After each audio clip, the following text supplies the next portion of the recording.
noite, sejam muito bem-vindos a mais uma live do canal Mentoriando. Se você ainda não conhece o nosso canal, essa é uma boa oportunidade para você conhecer.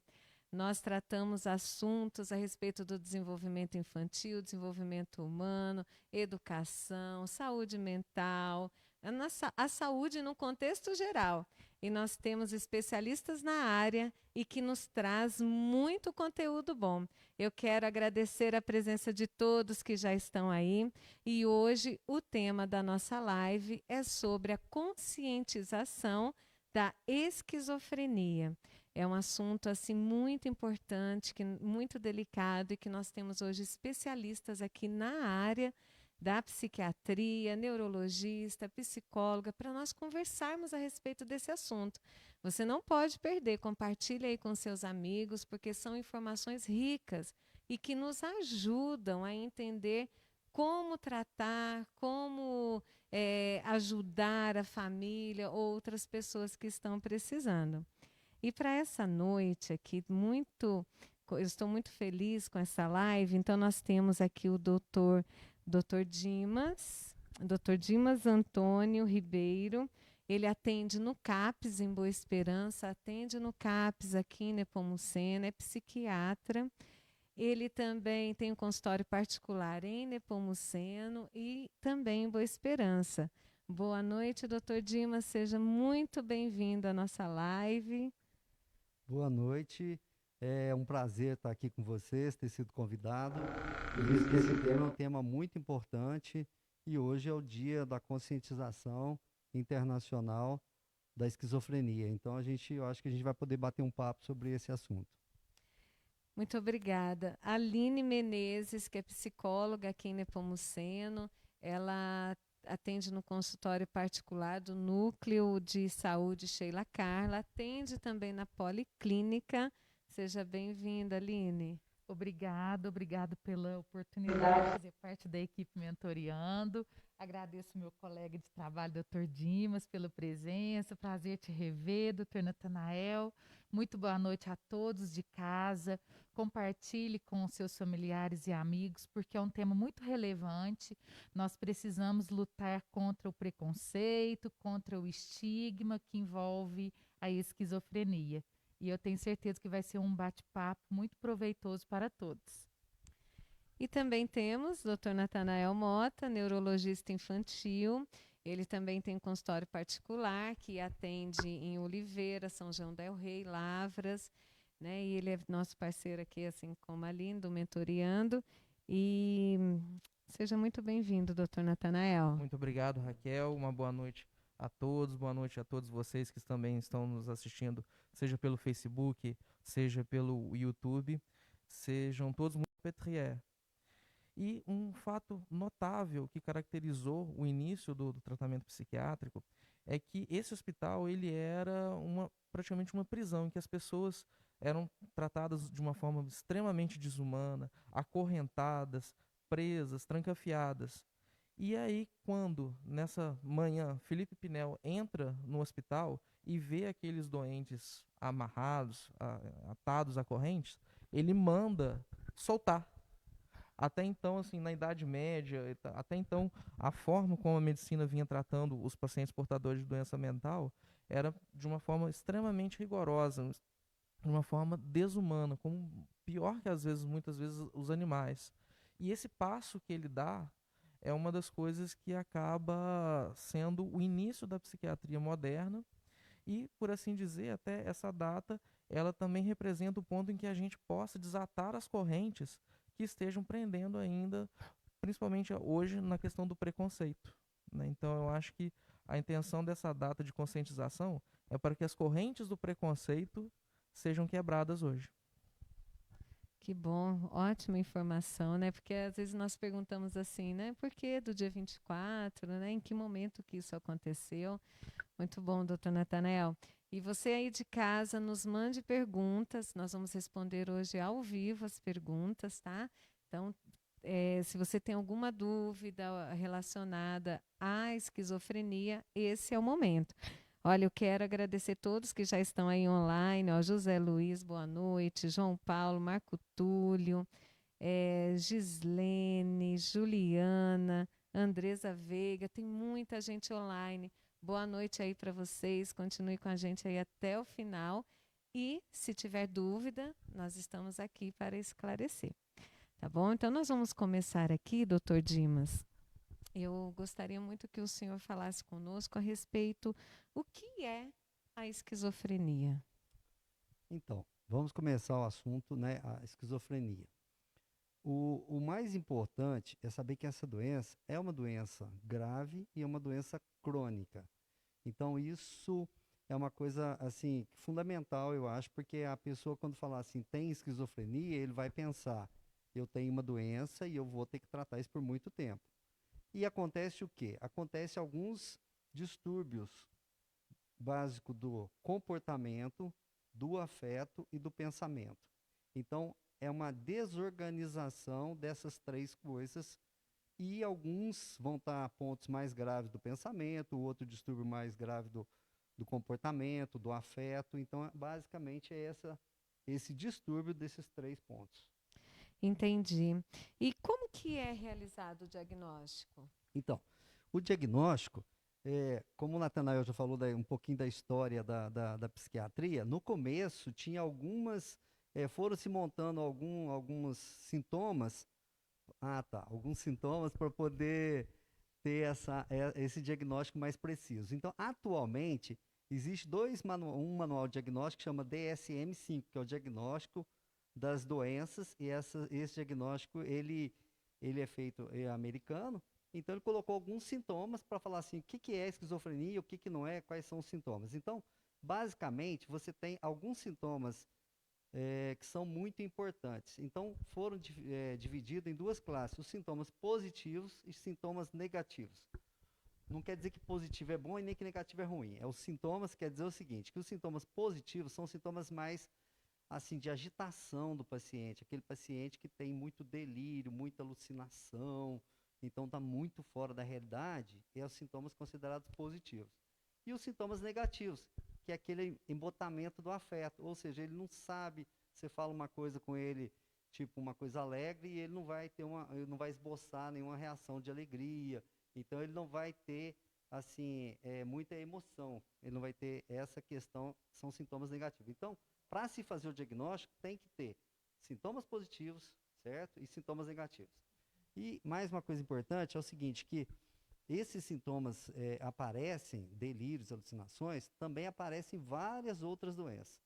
Então, a gente, para falar em esquizofrenia, a gente tem que ter 2 sintomas desses maiores, mais um sintoma menor. Esses sintomas têm que ter pelo menos 1 mês acontecendo, delírio e alucinação, e que isso tem que ser acompanhado por pelo menos 6 meses. Então, depois que a gente tem esse tempo todo de acompanhamento do paciente, que a gente tem todos esses delírios bem documentados, vamos dizer assim, bem feitos, aí a gente pode falar no diagnóstico. Lembrando que isso pode ter muitos diagnósticos diferenciais. Quando a gente fala, por exemplo, assim, delírio, doutor, geralmente assim, eu acho que as pessoas ficam até um pouco na dúvida do que é delirando. Às vezes até quando a pessoa fica até com uma forma de xingamento, né? Você está delirando. O que seria, por exemplo, o delírio, ou uma forma mais comum de delírio? Certo. O delírio é o paciente estar realmente fora da realidade.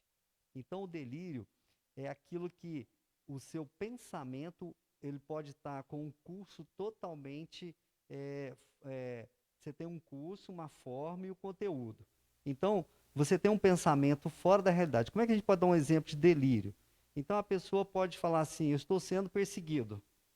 Então, se eu falar, estou sendo perseguido, a polícia está me perseguindo, isso é um delírio? Não, a polícia pode estar me perseguindo. Mas se eu começar a falar, a polícia pôs câmera na árvore, na porta de casa, a polícia pôs um chip na minha cabeça. Então, isso começa a sair muito da realidade. Então, é onde que a gente começa a falar assim, você está fora da realidade, então a gente começa a falar em delírio. E alucinação, que é um outro tema que está junto, que é o delírio e a alucinação. Alucinação são sensações dos órgãos do sentido. Então você pode ouvir, você pode ver, você pode sentir, você pode do olfato. Então você vai ter algumas alterações. Então a pessoa pode ouvir vozes, as vozes podem estar falando com ela, as vozes podem estar dando ordem para ela, as vozes podem estar falando entre si. Então isso essas vozes são alucinações. Então a pessoa pode ter uma alucinação de ouvir voz e essa voz pode estar dando um comando para ela agir. Então é muito grave porque é real para a pessoa. O delírio, ele é uma coisa irreal, ilógico e irremovível. Você não consegue falar para o paciente que aquilo não é verdade, porque ele acredita realmente naquilo. Perfeito. Doutor Dimas, e o paciente apresenta essa certeza, né? Não há dúvidas. Ele crê, para ele é uma certeza. Então, é exatamente isso. É interessante, até você não adianta você contestar o paciente e falar, olha, você não está vendo, Sim. mas ele está vendo. Então, Sim. isso para ele é real. Por isso que é fora da nossa realidade, mas uma realidade própria do paciente. Sim, sim. E isso é muito interessante, né? Igual algo que o senhor falou, que às vezes os sintomas ele pode confundir com outras patologias, né? É isso que a gente, quando nós tratamos, né, doutor Natanael, aqui, Aline, sobre assuntos de alguma patologia, isso que o senhor falou é muito importante. Tem que ser recorrente. Isso. Durante pelo menos um mês. Durante pelo menos um mês ele vai ter os sintomas, mas ele tem que ter o diagnóstico depois de 6 meses. Depois de 6, é uma observação muito atenta, né? Então, deixa eu só completar aqui que eu comecei a falar dessa parte. Então, a outra coisa importante é o seguinte, então você tem os sintomas que eu falei, você tem o tempo, né, para fazer o diagnóstico, e o paciente não pode estar em uso de droga e ele não tem outra condição clínica que justifique melhor essa doença. Por exemplo, se o paciente for o uso de qualquer droga, ele tem que estar pelo menos 30 dias sem estar usando droga, para a gente poder falar, olha, você está tendo um delírio que não é decorrente do uso de qualquer entorpecente. E uma outra patologia clínica, porque o paciente, se ele tiver um tumor cerebral, ele pode delirar, se ele tiver algumas alterações clínicas, algumas doenças clínicas que podem levar a esse outro diagnóstico diferencial. Então isso é muito importante também estar sabendo. E mais uma coisa, não tem diagnóstico, exame de sangue, não tem diagnóstico de tomografia, não tem diagnóstico de imagem que vai detectar a doença. Às vezes é muito comum pedir-se exames para, igual eu falei, para descartar uma outra patologia. Então, se você está um delírio e é um paciente, às vezes, que você tem alguma dúvida, às vezes você vai pedir algum exame para descartar essas outras doenças. Nós temos uma pergunta aqui, Oi. da Rose Alves Delfino. Boa noite, Rose. A esquizofrenia se nasce com ela ou adquire ao longo da vida? Então, a esquizofrenia, ela tem um fator genético importante. Então, na verdade, o que acontece é que nos genes tem algumas alterações, alguns alelos dos genes que você vai ter mais chance de ter a esquizofrenia. Mas o que acontece? Está relacionado com o ambiente, com fatores que desencadeiam. Então, é uma soma, é uma combinação do fator genético mais fator ambiental. Entendi. Ótimo. Me parece que tem uma prevalência bem alta, né, em famílias de pessoas que tiveram esquizofrenia, há uma chance bem grande de ter outras pessoas, não é? Aumenta muito. Se você tem pai, mãe, irmão, algum parente próximo que tem esquizofrenia, sua chance aumenta muito. Mas em gêmeos, aumenta até em 50%. Então, assim, mas são parentes próximos. Por exemplo, próximos. eu tenho tio do meu tio do meu pai. Isso. É meu vizinho. Aí vai ser muito pequeno, né, a relação. Probabilidade, parentes próximos, né? aumenta muito a chance de ter Doutor, esquizofrenia. essa é uma pergunta que às vezes as pessoas fazem para mim, essa questão do exame, né? Alguns pacientes têm essa dúvida, mas eu quero que deem algum exame. E dentro da psiquiatria, né, da psicologia em geral, a gente chama exame do estado mental, que são as perguntas, né, uma entrevista dirigida para esse fim, né, onde vai ser diagnosticado através do relato do próprio paciente e dos familiares, né? Então, eu acho que os psicólogos sofrem muito com isso, porque você chega lá, a pessoa só vai perguntar, só vai conversar e vai falar que fechou um diagnóstico, né? Então fica bem complicado. Mas é assim mesmo, o diagnóstico vai ser baseado na história, o que aconteceu, os dados, e ali, igual eu falei, a gente tem esse manual diagnóstico, que é o mais aceito, e se você encaixou naqueles pontinhos, você vai ter o diagnóstico. Vai fechar. Sim, sim. Doutor Dimas, Natanael, Aline, temos várias perguntas. Então, coisa boa. Temos mais uma pergunta aqui, tá? É da Andresa Veiga Masson. Boa noite, Andresa.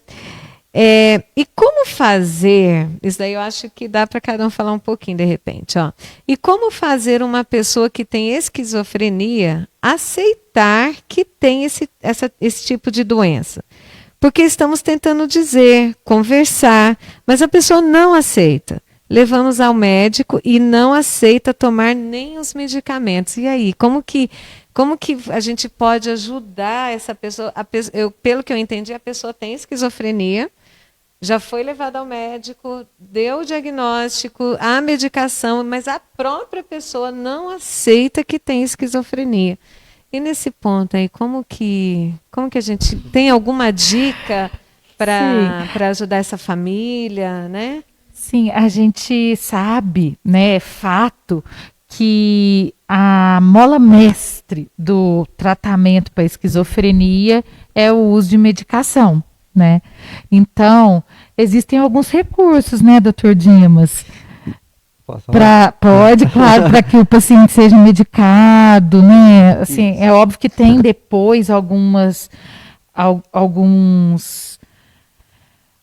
métodos, algumas técnicas que a gente pode estar auxiliando a família a desenvolver, mas para a medicação, né, que seria essa mestre aí para a remissão dos sintomas, a gente tem algumas estratégias, né, doutor? Essa pergunta realmente é muito boa, porque é uma coisa que acontece muito. Porque, igual eu estou falando, se o paciente crê naquilo que ele está pensando, então ele não tem aquele insight, ele não entende que ele está doente.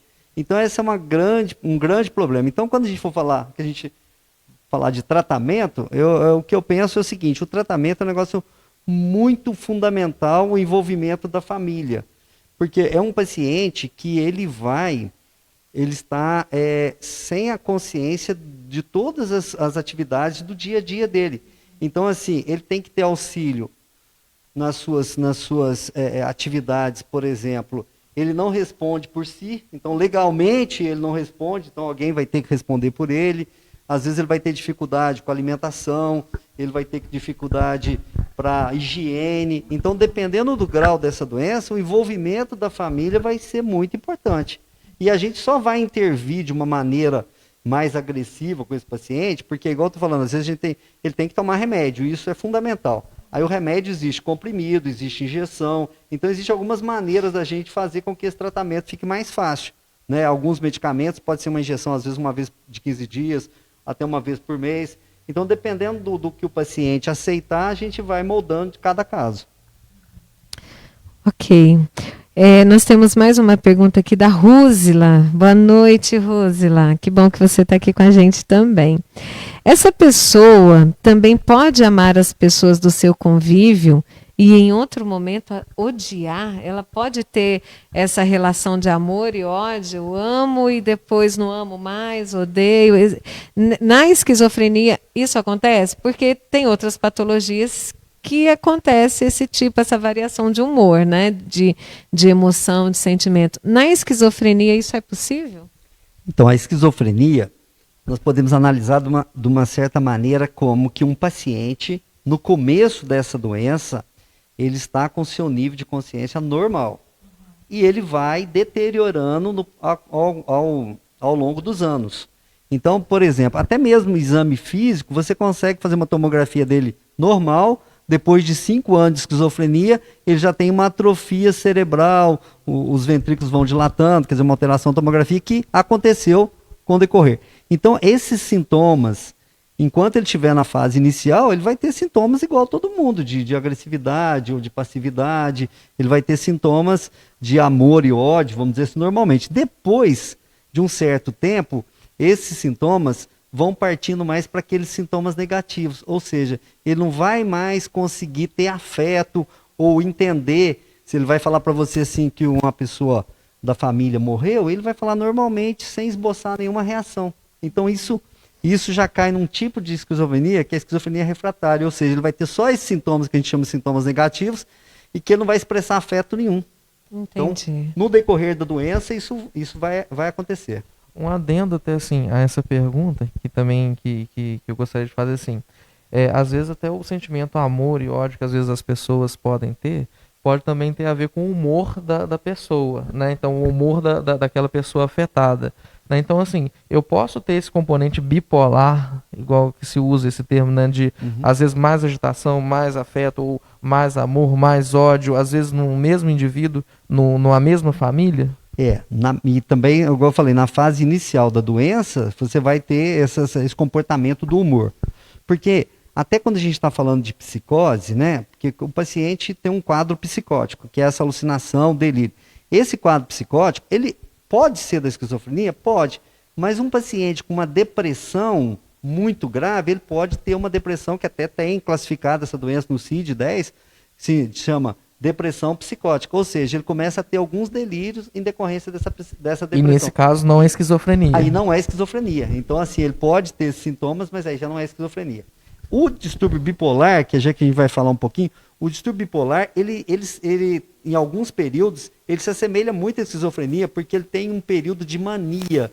Então, ele tem um período de mania, de grandeza, e pode parecer muito esses sintomas positivos da esquizofrenia. Então, o bipolar, na fase mania, ele, como se diz, ele é igual à esquizofrenia. Então, por outras maneiras, a gente vai diagnosticar que o quadro dele é mais um quadro do humor que está expandido, por isso que ele está tendo esse distúrbio de grandeza, do que um distúrbio psiquiátrico da esquizofrenia. Que bom, muito esclarecedor, né? E aí que a gente entra naquela questão que às vezes os sintomas eles se confundem, né? Por exemplo, você falou um outro diagnóstico que é parecido aos sintomas da esquizofrenia, que é a depressão psicótica, né? E aí é muito difícil, por isso que precisa de um acompanhamento médico, precisa de um psiquiatra. Não dá para a gente ficar falando assim, eu acho que é. Não, ele é isso, né? Porque, por exemplo, na psicopedagogia, né, só fazendo uma relação, às vezes, né, doutor Natanael, nós temos crianças que têm alguns comportamentos que são difíceis, e aí algumas pessoas já taxam. Já dá um rótulo pronto. É transtorno de déficit de atenção. Não, a criança tem autismo. Né? E até tem uma pergunta aqui, doutor Dimas, a respeito da criança, se é incomum, se a esquizofrenia infantil e atraso na aprendizagem, qual a relação? Então, olha só, eu lido com a questão da aprendizagem, doutor Natanael também, né, na questão neurológica. Existem alguns sintomas que realmente se confundem, né? No caso, depois o senhor vai explicar melhor a relação da criança, né? Se existe, como que é. Mas, por exemplo, no meu caso, eu atendo adolescentes também, adultos. De repente, se eu observo algum comportamento desses que o senhor já está nos alertando, o meu próximo passo é encaminhar essa criança, esse adolescente, ou até mesmo esse adulto, a um psiquiatra. Né? Está tendo atraso escolar. Aí, a minha parte, ela vem depois do psiquiatra.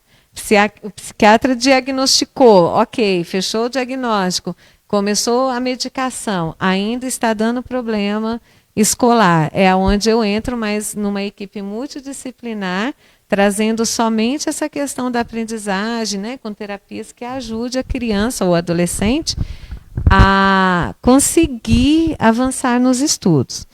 Mas aí a pergunta esses atrasos de aprendizagem, a criança, tem alguma relação com a esquizofrenia?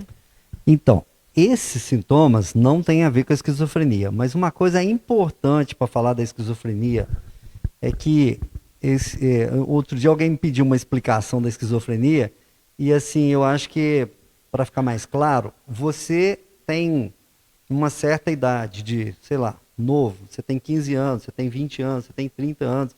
Então, como se fosse o seu cérebro foi se formando e você foi tendo relações com o meio e formou a sua consciência, digamos assim. Então, se eu tenho uma esquizofrenia num paciente mais jovem, tende a ser mais grave. Então, por quê? Porque, como se diz, vamos supor que eu saí da realidade, certo? Então, quando eu volto esse paciente para a realidade, ele vai voltar na idade que ele estava antes. Então, se passaram 5 anos, né? Vamos só para pôr ideia, só para ficar mais fácil. Ele tem 15 anos e ele ficou esquizofrênico com 15 anos. Quando ele tiver 20 anos e ele for tratado aos 20 anos e ele voltar para a realidade, ele vai voltar para a realidade dos 15. Então, por isso que a esquizofrenia é chamada de hebefrênica, que é a esquizofrenia também chamada desorganizada, essa esquizofrenia ela é mais grave, porque ela comete o indivíduo ainda sem ter um desenvolvimento todo da consciência. Mas e a criança? É possível ter um diagnóstico da criança com esquizofrenia Então, ou não? É muito mais raro, né? É mais raro, porque ela, né? a esquizofrenia ela começa na adolescência e no começo da idade adulta. É porque confunde, né, com a questão do Então. desenvolvimento infantil, né? Isso. Antigamente, né, assim, bem no começo do diagnóstico, principalmente do autismo infantil, ele era até classificado junto com a esquizofrenia. Era como se fosse uma forma de esquizofrenia infantil. Mas essa classificação ela já deixou de existir. É assim, esquizofrenia é uma coisa, autismo outra. Né? Mas justamente por causa dessa questão, às vezes, de embotamento afetivo que possa existir. Foi essa primeira analogia que tentaram usar, mas hoje, né, não se usa mais, não tem a ver. Nós temos mais perguntas aqui. Lenir Matheus. Boa noite, Lenir. Oi, boa noite, doutor Dimas. Ela está te cumprimentando. Boa noite. Quem tem uma depressão muito forte pode ficar esquizofrênica? Ou seja, a depressão pode desencadear a esquizofrenia? Não, a depressão não vai virar esquizofrenia. A depressão vai ter sintomas parecidos com a esquizofrenia em decorrer da doença, da gravidade da sua depressão, ela pode parecer com a esquizofrenia. Então, aqueles sintomas que eu falei, parecido. Mas uma doença não vai mudar para outra. Aqui tem uma pergunta também. A pessoa diagnosticada foi a Gislene Martins Alexandre. Obrigada pela pergunta, boa noite. A pessoa diagnosticada e medicada, ela pode ter uma vida normal? Sim. O que acontece? Olha só, se você é um paciente que começou a ter esquizofrenia, tá certo? E você começou a tratar na fase inicial, então ele vai ficar mantendo basicamente essa condição dele. Só que, com o passar dos anos, ela pode perder um pouco a capacidade cognitiva. Então ela vai ter um pouco de perda no decorrer dos anos. O tratamento ele visa duas fases importantes. Uma, que é essa tirar os sintomas positivos, certo? Que é esses sintomas de delírio, alucinação e desorganização. Então o tratamento medicamentoso, ele foca muito nessa parte. Primeiro tirar. E os sintomas residuais, que são os sintomas negativos, que é aqueles de estar sem vontade de fazer as coisas, anedonia, embotamento do afeto, esses sintomas vão ficar para o resto da vida. Sim, então, doutor Dimas, e a psicologia ela vai poder contribuir, né, no início, com auxílio à família, como eu disse, e nessa segunda etapa, no treinamento de habilidades sociais, né, treinamento de habilidades de convivência, né, nos estímulos para esse paciente, é onde a psicologia vai poder mais contribuir. Quando estão presentes os sintomas positivos, aí a psicologia não tem tanta força de atuação, pois o acesso a essa consciência é prejudicado, né? Porque está tudo tão desorganizado que uma terapia individual não teria tanto efeito, tanta valia para o paciente. Mas alguns trabalhos em grupo bem interessantes também são realizados, né? Em muitos CAPs, em alguns hospitais psiquiátricos. Então, uma coisa que a gente vê muito é no CAPS, né? Que a gente fala assim, o paciente vai para o CAPS, então, normalmente o CAPS, ele atende o paciente o dia todo, ele vai de manhã e fica o dia todo no CAPS. Então, ali tem oficinas, tem várias coisas para ele se desenvolver, se interagir. Então, isso é importante, porque uma das coisas, igual a gente estava falando no começo, você não pode falar assim, esse paciente é esquizofrênico e abandonar o paciente. Aí sim, aí ele realmente não vai desenvolver nada, ele vai só piorando com o decorrer do tempo. Então, essa função de social, né, de sociabilizar ele, é muito importante. Entendi. Ótima explicação, gente. Nós temos uma pessoa aqui que vai nos ajudar a entender melhor na prática como essa questão da esquizofrenia acontece, né? Nós temos o maior prazer de receber aqui Vita. Vita, seja muito bem-vinda. A Vita é a mãe da Carol, que foi diagnosticada com esquizofrenia. Seja muito bem-vinda ao nosso bate-papo. Tenho certeza que o que você vai nos dizer aqui vai esclarecer muita coisa no âmbito familiar, né? Nada como alguém que tem a prática da situação para nos ajudar a entender também como que funciona isso dentro de casa. Eu já vou começar te perguntando, Vitor. Quando foi assim que você percebeu que havia algo diferente no comportamento da Carol? Quantos anos ela tinha?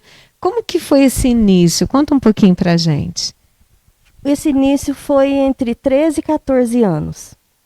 Ela se isolou completamente, né, das amizades, da família, e ficou assim como que, na religião, por exemplo, ela ficou bem obcecada, achava que tudo era pecado, e também assim muito deprimida, às vezes agitada, passava noites em claro, né? Então assim, no início foi muito difícil. Aí a gente procurou psicólogo, psiquiatra, e ela começou o tratamento. Mas aí durante entre 3 e 4 anos mais ou menos, nós passamos nessa luta. Não tinha diagnóstico, né? O medicamento, às vezes, ao invés de melhorar, agitava mais. Então, ficava nessas mudanças, né?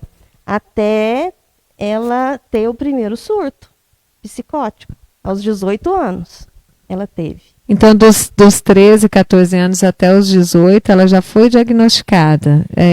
E aí já começou a tomar medicação. Sim, ela começou a tomar medicação, mas assim, o diagnóstico mesmo veio depois do primeiro surto que ela teve. Tá, e como que foi a aceitação da família? Como que funcionou essas questões assim, você, né, o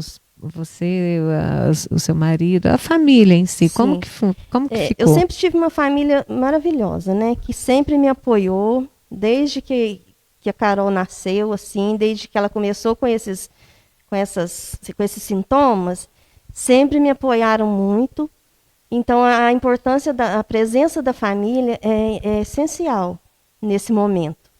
E quando ela foi diagnosticada, para mim foi muito difícil eu aceitar. Eu neguei durante muito tempo, eu não aceitava. Eu queria, sim, que ela tomasse um remédio, um medicamento e ficasse curada logo e voltasse a ter a vida normal, né, de sempre. Então, assim, foi muito difícil esse tempo para eu aceitar, né? Até que, assim, depois de um bom tempo, bons anos, eu comecei a procurar. Falei, já que não tem jeito mesmo, eu comecei a procurar, né? Procurar estudar na internet, ver o que significava a esquizofrenia, porque até então eu só conhecia pelo nome, né? E depois vendo esses comportamentos dela diferente, e essa agitação toda, essa confusão mental. E aí eu comecei a procurar. Isso foi depois que ela começou a tomar um medicamento mais correto e começou a ficar mais estabilizada, mais calma, e eu também fui ficando mais calma, né? E aí comecei a procurar, a entender, eu queria entender o que era isso e como que eu poderia ajudar, né? Vita, então, você está falando uma coisa aí, Vita, que você falou assim, o diagnóstico fechou aos 18 anos. Então, o que acontece muito para a gente lá, exatamente isso, às vezes a gente está acompanhando um paciente, igual eu falei, a gente tem que acompanhar pelo menos uns 6 meses, os sintomas, e quando a gente fecha esse diagnóstico e vai falar para a mãe, olha, essa é uma doença que não tem cura, tem apenas tratamento, realmente essa fase aí é a fase mais difícil para nós profissionais, porque é uma doença que é grave e não tem cura. Tem tratamento, mas não tem cura. Então, assim, essa parte é a parte mais difícil mesmo. Sim. Porque depois vem a parte de que, olha, já que não, o que tem para ser feito é isso, vamos fazer, né? Foi o que você fez, né? Sim. E hoje, sim, eu acho que... Porque a gente passa por 3 fases, né? que eu aprendi, que é a negação, a aceitação e a superação, né? Então eu acho que assim, agora eu estou na fase da superação, porque hoje eu consigo falar a respeito. Antes eu tinha vergonha, eu tinha medo de expor minha filha, né? Então hoje eu consigo falar a respeito da doença. Se alguém me pergunta o que ela tem, eu falo, explico, né? Então eu acho que agora eu estou nessa fase da superação. E o fato de você falar isso é muito importante para todas as mães que estão assistindo, porque tem muita gente aí que está escondendo as pessoas e às vezes não tem tratamento. Sim, o tratamento, o apoio da família é muito importante, principalmente da pessoa que cuida, né? E uma coisa muito importante também é que o cuidador, a pessoa que fica ali junto, precisa também se cuidar. Porque não é fácil você viver 24 horas por dia com esquizofrenia, né? Às vezes tem os momentos bons que a gente, né, mais descontraído, que a gente conversa, a gente sorri, a gente brinca. Mas às vezes a pessoa, de repente, muda, né? Então aí você tem que saber levar também, né? Então é complicado. A família, ela precisa ser amparada, né, Aline, nesse momento, Esse né? movimento que a Vita fez, né, de procurar, de procurar através da internet, através, né, assim, você fez uma busca ativa, assim, de conhecimento. Você quis conhecer, né, a doença para saber como lidar. Sim. É uma das atribuições do que a gente chama de psicoeducação. A gente faz isso em consultório. É também um dos objetivos do canal Mentoriando, né, que é levar informação, diminuir os estigmas, né? É esquizofrênico. Eu vi uma fala, agora assim, vou ter dificuldade de me lembrar onde eu vi, mas eu vou repetir, de algo, o esquizofrênico, igual, você está delirando. Você é um esquizofrênico, como se fosse um xingamento, né? Então, assim, nós estamos aqui hoje, nesse dia tão especial, para quebrar esse estigma e para mostrar que o esquizofrênico, ele é um ser humano. Sim. Que ama, que sente, que gosta de algumas coisas e desgosta de outras, né? Que tem uma família, que pode ter toda uma rede de convivência. Eu estava até comentando com a Vita nos bastidores aqui mais cedo, de um livro que eu estou muito curiosa para ler, que o autor é um esquizofrênico, né? Nós temos esquizofrênicos ajudando nos tratamentos, né? Fazem parceria com seus médicos, com seus psicólogos e ajudam no tratamento nesse sentido de psicoeducação e de mostrar que eles podem, né? O doutor colocou bem aqui que é uma doença grave, crônica, mas com o tratamento bem feito, pode ter uma vida boa, uma vida agradável, uma vida em que amenize os sofrimentos tanto do próprio sujeito quanto da família, não é isso, Vita? Isso. E nessa minha busca de conhecimento, eu conheci a AME, é uma associação, a sede é em Curitiba, e eu fiquei conhecendo e participo dela através das redes sociais, WhatsApp, né, Facebook, Instagram. Então eu aprendi muito com a AME, porque o objetivo da AME é cuidar e orientar o cuidador, e também lutar pelos direitos das pessoas com esquizofrenia, sabe? Então, assim, é um grupo que a gente troca ideias, né, troca experiência.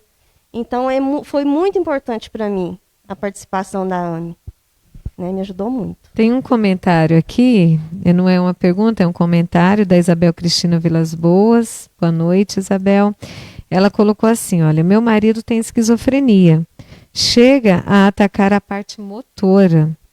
E ele vira uma criança de 6 anos. E as crises são diferentes uma da outra, mesmo com a medicação. Isso já aconteceu com você, Vita? Você já teve alguma relação assim da Carol, dela voltar a ser criança? Porque o Dr. Dimas comentou sobre isso, né?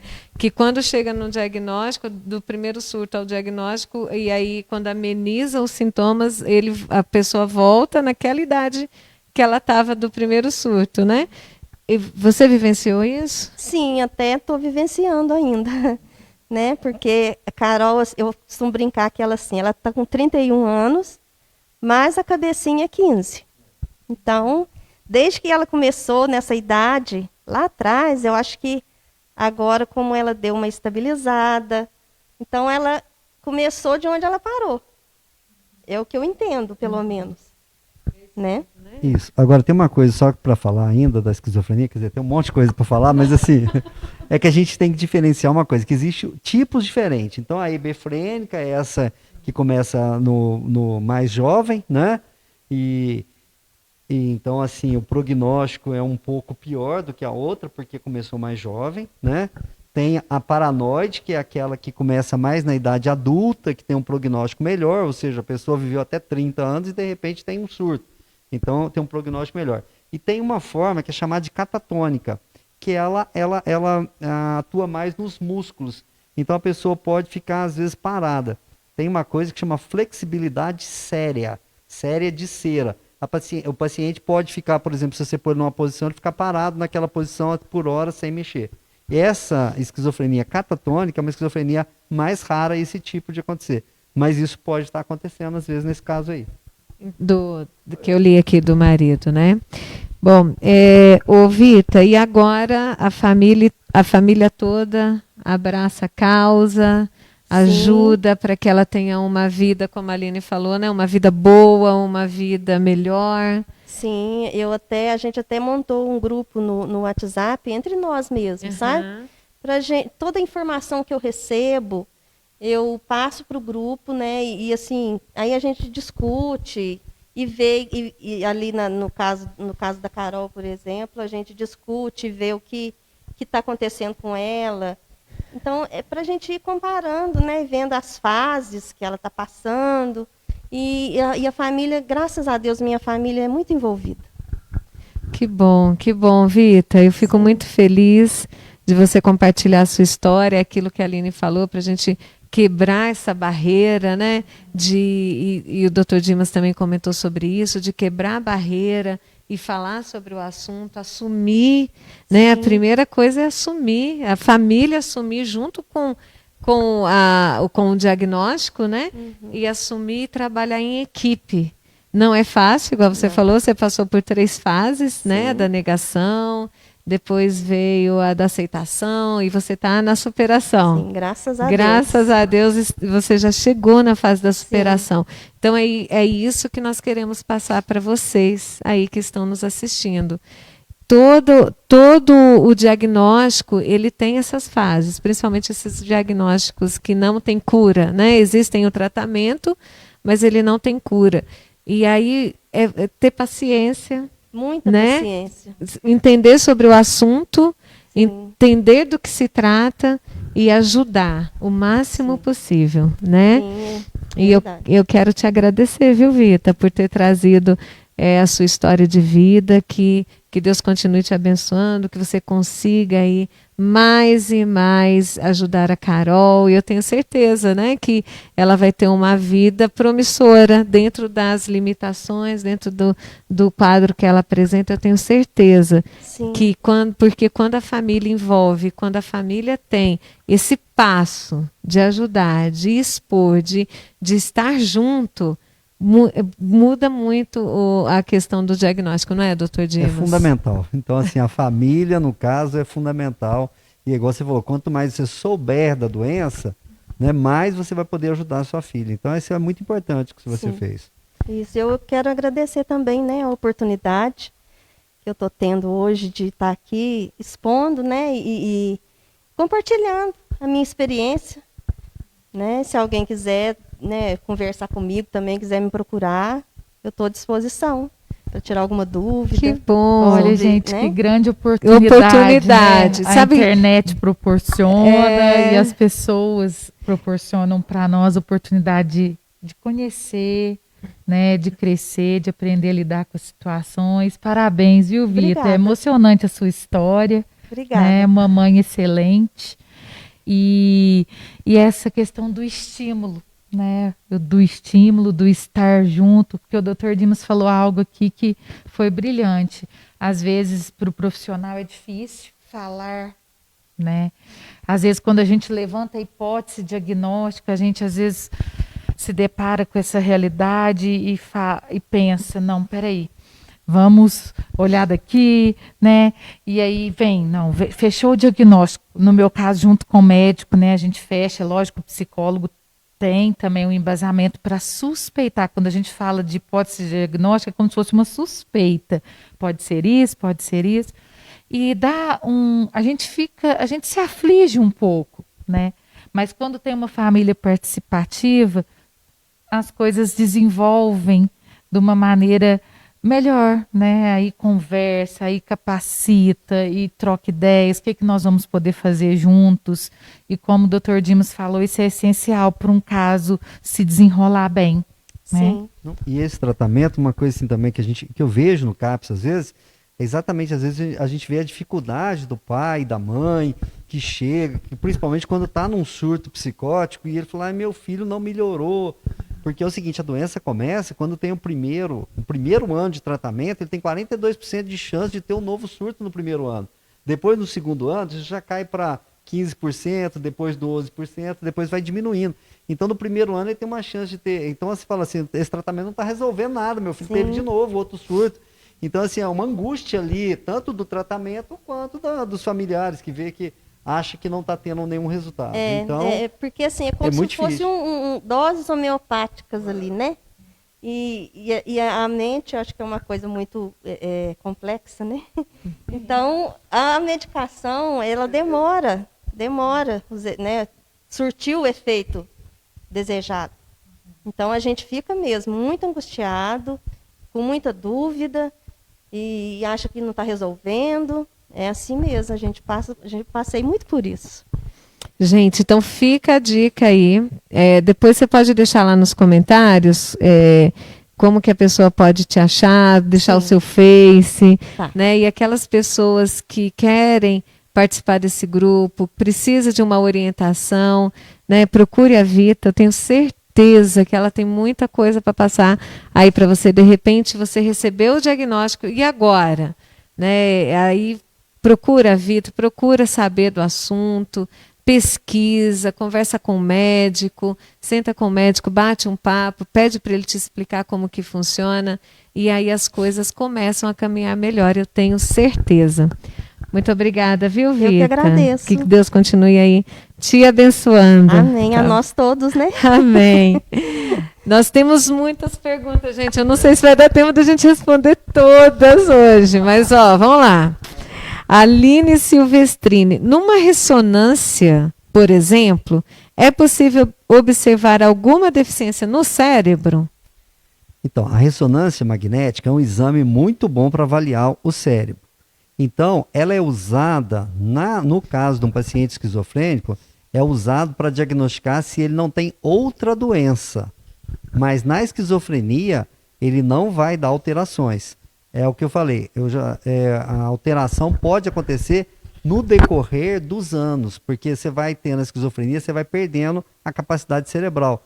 Então, depois de 5 anos que você tem esquizofrenia, se você fizer uma ressonância, você vai ter uma atrofia cerebral, ou seja, o cérebro vai estar um pouco menor. Então, isso pode ser feito, mas não para a fase de diagnóstico. Entendi, ótimo. Alenir Matheus, nós já conversamos, né? O doutor Dimas, os medicamentos são disponíveis gratuitamente para atender os diagnosticados? Então, vamos falar um pouquinho de medicamento. Estava pensando nos medicamentos. O que acontece é o seguinte, os medicamentos para esquizofrenia, então ele tem um objetivo, que é primeiro tirar os sintomas positivos, que é o objetivo de tirar o paciente do delírio e da alucinação, certo? Então esse é o primeiro objetivo do tratamento. Então os medicamentos, há muitos anos, né, já tem antipsicóticos, chamados de antipsicóticos, que são muito bons. Só que os antipsicóticos mais antigos, é como se eles fossem assim, na verdade a esquizofrenia, ela atua no cérebro, então assim, eu acho até interessante falar isso, apesar de ser uma coisa médica, mas é interessante saber o seguinte, que isso é muito bem estudado. Existem 4 vias cerebrais mediadas por um composto químico que chama dopamina. Essa dopamina age em cada são os tratos, né? São 4 vias. Então, a dopamina atua nessas 4 vias. Então, uma via está mais relacionada com a parte de sintomas positivos, outra via com sintomas negativos. E quando você usava os antipsicóticos mais antigos, ele bloqueava a dopamina. Então, ele bloqueava as 4 vias. Então, isso dava muito efeito colateral para o paciente. Então, é aquilo que eu estou falando. Às vezes, você começa a tratar um paciente e ele começa a ter muito efeito colateral da medicação. E aí, você faz o quê? Você vai tirar o remédio, ele volta a ter o surto. Você aumenta a dose, ele começa a ter sintomas, ele começa a ter efeito colateral. Então, o importante é que, como existem medicamentos hoje que atuam mais em uma via ou mais em outra via, dependendo do tipo de esquizofrenia, é que a gente vai optar por qual remédio que vai tomar. Então, isso é importante saber que existe bem definido isso da parte cerebral, como que funciona, como que é o mecanismo de ação e como que trata os medicamentos mais modernos. Então, esses medicamentos, a grande maioria deles é disponível no SUS. Certo? Só alguns casos, né? Tem algum remédio novo que não tem ainda, mas a maioria tem no SUS. E alguns até, por exemplo, que você não tem no SUS, você monta um processo, justifica que ele precisa tomar aquele remédio e acaba conseguindo. Não, assim, essa mesma parte que eu ia falar em relação à parte dos de alto custo. Que acaba assim, que quanto... Oi, gente, tudo bem? Acabei. Voltei. Acaba que quando você tem esses mais modernos, né, infelizmente acaba que o custo acaba sendo bem mais elevado. E aí muitas vezes tem que ser feito esses processos para que sim, a pessoa consiga obter o melhor medicamento para o caso dele. E eu acho que o médico aí que estiver atendendo, ele tem que ter toda essa disponibilidade, que é muita folha, que ele tem que preencher uma papelada, mas assim, o paciente precisa do medicamento. O medicamento tem alto custo, preenche o papel do alto custo e manda para lá, porque onde eu trabalho, que eu trabalho no CAPS, muitos pacientes meus tomam esses remédios de alto custo, que são feitos um processo direitinho, justificado, por que está tomando aquele, por que não deu certo com outro remédio, e tal, mas consegue. E geralmente pode ser necessário que tome mais de um medicamento, né? Exatamente. Às vezes pode precisar uma combinação de medicamentos. E o tratamento, né? tem essa regrinha. Você usa um antipsicótico, esse antipsicótico, você tenta aumentar a dose até chegar na dose eficaz. Se você não conseguiu, você associa antipsicótico. Aí, se você não associar antipsicótico, você tem esse outro que a gente fala assim que os psicóticos mais antigos são chamados de antipsicóticos típicos. E os mais modernos são chamados de antipsicóticos atípicos. Então, para você usar um atípico e para justificar esse processo, você tem que ter tentado os outros primeiros. É a regrinha para poder fazer o remédio. É trabalhoso, é dispendioso, mas na grande maioria dos casos compensa porque melhora a qualidade de vida do paciente, né? Porque diminui esses efeitos colaterais indesejados que os outros medicamentos traziam. E ele fica estabilizado. E você melhora a adesão do paciente. Aí ele consegue aderir ao tratamento, né? Uma dificuldade que a gente já falou antes aqui da adesão do tratamento é por isso, porque às vezes tem muito efeito colateral. Entendi. E quem fez essa pergunta, gente, foi o Luiz Otávio Nassif. Boa noite, viu, Luiz Otávio? A Lucy Kelly de Oliveira Gonçalves também fez. O Luiz Otávio é de Belo Horizonte. Olha, Belo Horizonte está nos assistindo. A Lucy Kelly de Oliveira, ela fez uma pergunta. Adolescente, TDAH e TOD, né, que é o transtorno opositivo desafiador, tendo avó com psicose, pode ser confundido? E aí, doutor Natanael, será que pode ser confundido o transtorno de déficit de atenção, o transtorno positivo desafiador e a avó tendo a psicose? Eu acho assim, como o doutor Dimas falou, você tem muitas coisas que acabam se assemelhando, né? Então, assim, você tem, principalmente na parte dos sintomas positivos, né, da esquizofrenia, você pode ter alguns desses componentes que se assemelham a esses outros transtornos da infância. Então, assim, você pode ter características que sejam semelhantes à esquizofrenia que não vão ser necessariamente diagnosticadas no futuro, né?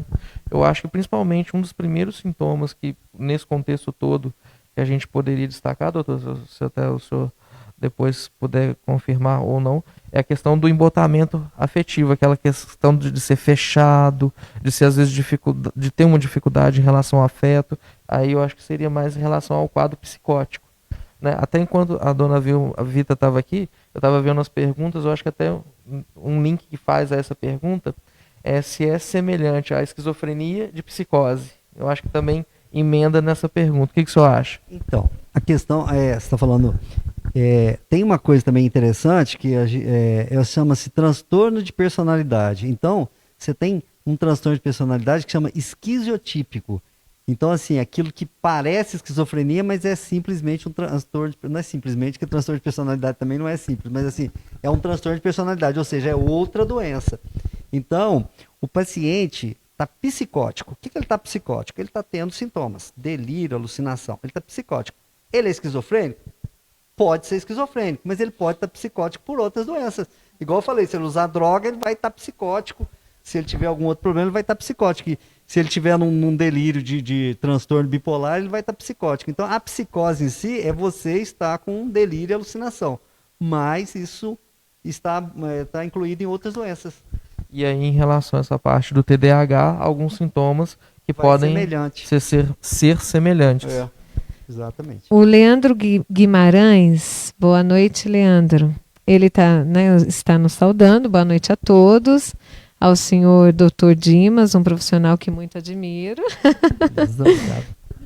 Com respeito à esquizofrenia, a pessoa pode se tornar esquizofrênico com o abuso de drogas? E também, com o uso da droga, pode se acalmar? Então, ele está perguntando dois efeitos. Pode piorar porque usa droga ou pode se acalmar porque usa droga? E aí? Então, eu já ouvi muito isso. O paciente fala assim, eu uso uma droga aqui para me acalmar. Eu falei assim, então...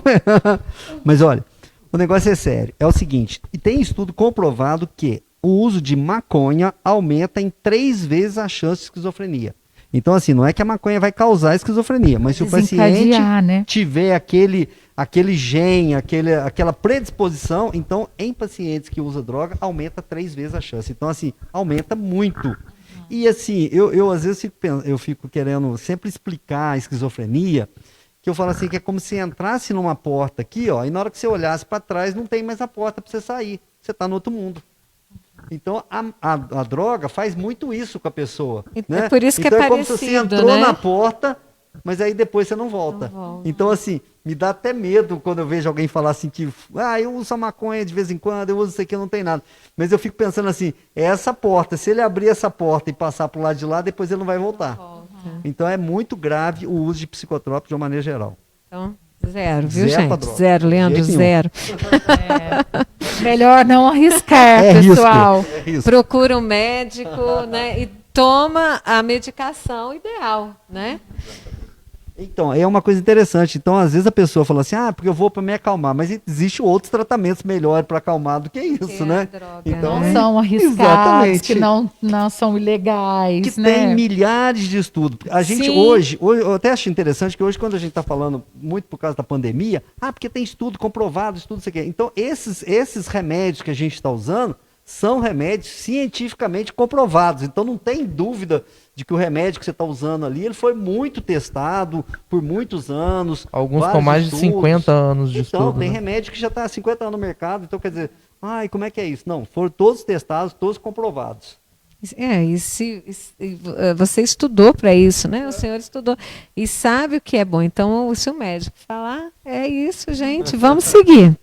Né? Efeitos colaterais, como o senhor falou, existem, né, doutor Natanael, doutor Dimas, existem os efeitos colaterais, mas se forem muito agudos, aí tem a possibilidade de troca de medicamento que ajude a amenizar esses efeitos colaterais, né? Então, normalmente a gente não começa o tratamento, você tomou esse remédio e você vai tomar ele a vida toda. Não, com o passar do tempo vai acontecendo algumas mudanças e a gente vai ajustando as dosagens do medicamento, associando o medicamento ou algum outro sintoma que o paciente está tendo junto, né?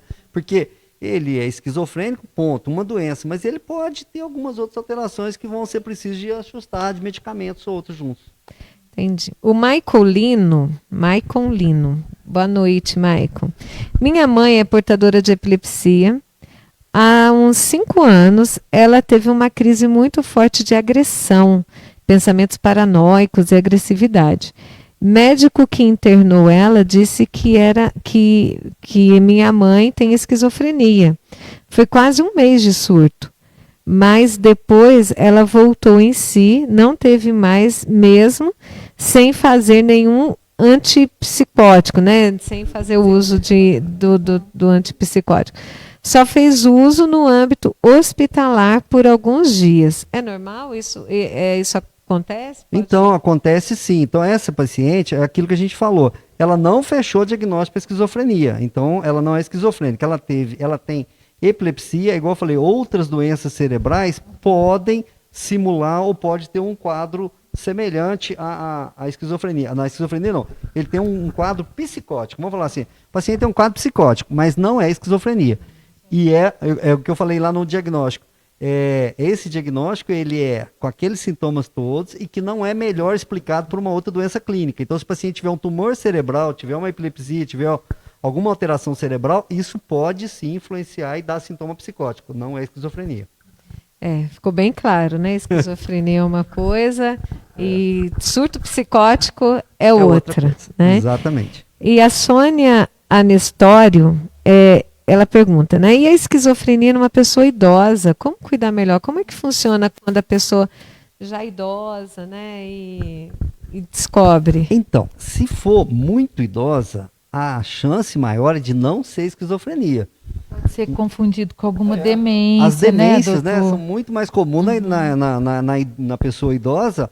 A demência é muito mais comum. E a demência é o que eu estou falando, ela vai ter sintomas, às vezes, psicóticos. Entendi. Gente, está muito legal, né? Mas tudo que começa, termina, né? Foi assim, bem prazeroso estar aqui com vocês, né? Muita informação, tem muitas perguntas, viu, doutor Dimas?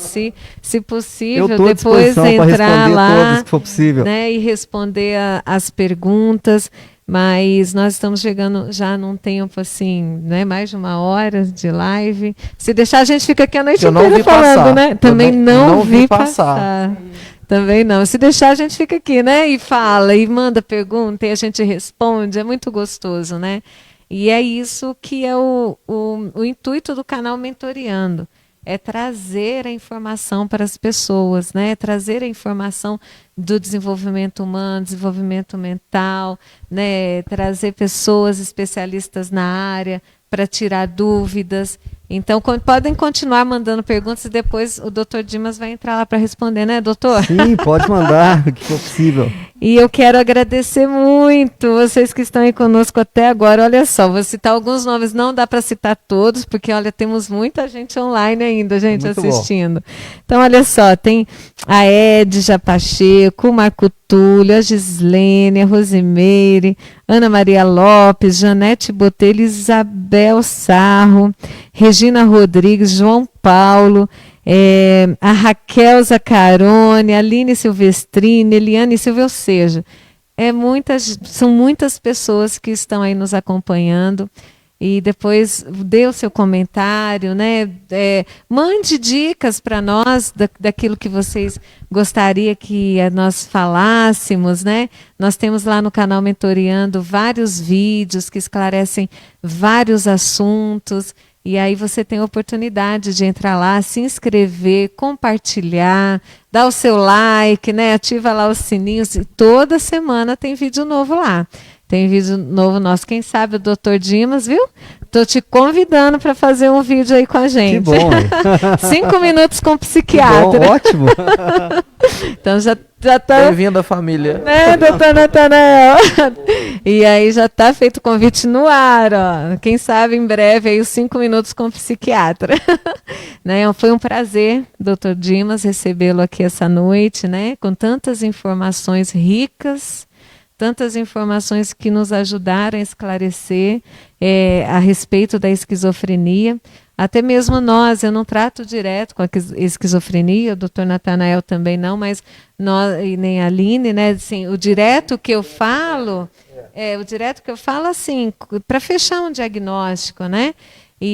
Mas nós estamos assim à disposição para ajudá-lo a observar, né, observar os sintomas, as características, encaminhar, né, da maneira melhor para que essa pessoa tenha uma condição melhor de vida. Então, muito obrigado. Vou deixar a palavra aí para as considerações finais. Então, eu que agradeço a oportunidade de estar aqui com vocês, agradecer o convite, viu, Aline? E assim, o que eu queria falar mais um pouquinho só da esquizofrenia, assim, é o seguinte, é uma doença complexa, uma doença difícil. Ela, felizmente, ela é uma doença bem mais rara. Ela gira em torno de 0,3 a 1,5% da população, enquanto que os transtornos de humor, depressão, ansiedade, chega a mais de 20%.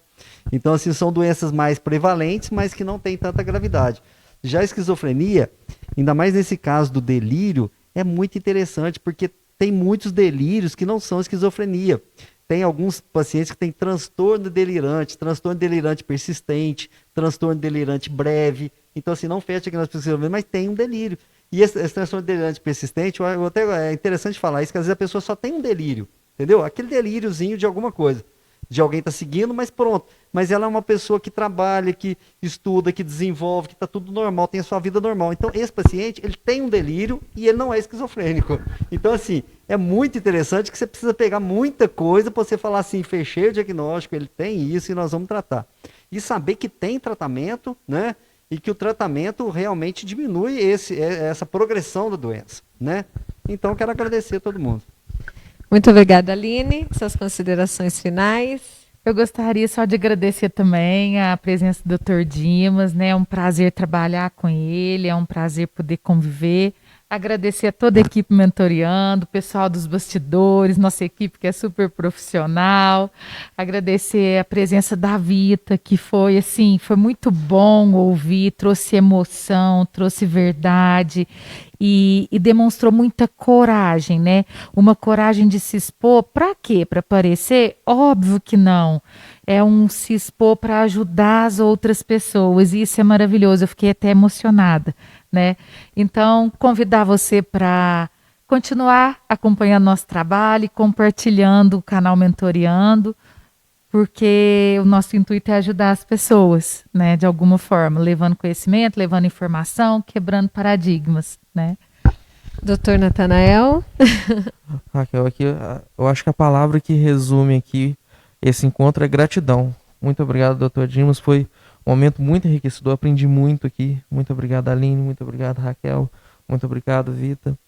Muito obrigado a você que está nos assistindo, seja nesse momento ao vivo ou após as gravações. Se você gosta do nosso conteúdo, comente, curta, compartilhe com alguém que possa também vir a ser beneficiado com esse vídeo, né? Faço minhas palavras da Aline. O nosso trabalho aqui visa ajudar as pessoas e tentar conscientizar, como a gente falou no início, para a gente quebrar as correntes, principalmente do preconceito que às vezes pode estar envolvido nisso, né? Assim como lá o Dr. Felipe Pinel, no dia 24 de maio, lá de 1792, há tantos anos atrás, fez isso com aquela pessoa que estava lá fisicamente acorrentada. Hoje, infelizmente, muitas pessoas estão acorrentadas nessa cadeia de preconceito, nessa cadeia, às vezes até de abandono, e às vezes assistir um vídeo como esse já é um primeiro passo para poder começar a transformar e a mudar.